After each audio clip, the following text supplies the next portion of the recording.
de nombreux acquéreurs de logements sur plan accusent un couple de promoteurs immobiliers d'escroquerie.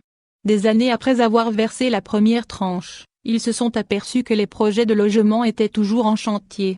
D'autres ont découvert que le couple de promoteurs a vendu leurs appartements à d'autres personnes. L'affaire remonte à mars 2019. Plusieurs citoyens ont porté plainte contre Sarlat Deutsche Promotion auprès du procureur de la République du tribunal d'Oran. Les plaignants accusent la société de leur avoir soutiré plusieurs milliards de centimes en contrepartie de fausses promesses. En réalité, il est question de 1,5 milliard de centimes par victime, selon le quotidien Liberté.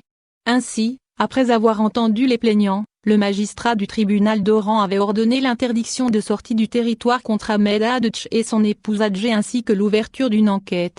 La justice accuse le couple d'escroquerie et de blanchiment de capitaux. La justice a auditionné, dans cette affaire, 151 présumées victimes.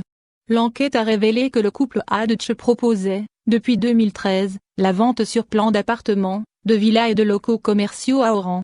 Les intéressés devaient verser une avance en contrepartie d'un accusé de versement. Quelques années plus tard, les acquéreurs se sont rendus compte de l'arnaque. Ils ont alors décidé de reprendre leurs billes et réclamer la restitution de leur argent.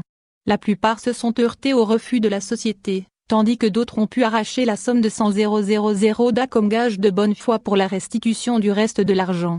Début avril dernier, le magistrat du tribunal d'Oran a ordonné de mettre Hadjé Hadj sous mandat de dépôt et a lancé un mandat d'arrêt contre Ahmed Hadj, en fuite.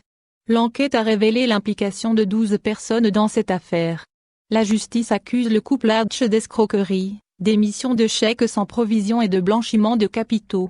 Leurs 10 employés devront répondre des accusations de complicité et d'escroquerie. Le procès, reporté à 2 reprises, 2 et 9 juin, devra se tenir à la fin de ce mois de juin.